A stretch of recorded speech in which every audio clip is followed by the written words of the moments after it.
นะเอาใหม่นะเมื่อกี้นะครับขอต่อจากคลิปเมื่อกี้เลยนะครับเพลง Happy Birthday ในส่วนของคีย์ G เดี๋ยวแถมคีย์ D ให้นะเมื่อกี้มีคอร์ดอะไรบ้างนะครับ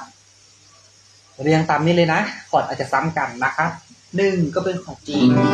2คอร์ด D 3คอร์ด D 4คอร์ด G 5คอร์ด E minor 6คอร์ด C 7คอร์ด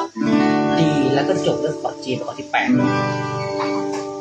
เดี๋ยวเรามาดูกันนะครับว่าการนำคอร์ดเหล่านี้ไปใช้ในเพลง Happy Birthday มันจะเป็นยังไงนะเมื่อกี้ถ้าใครฟังไม่ทันก็ลองวนกลับไปฟังนะครับ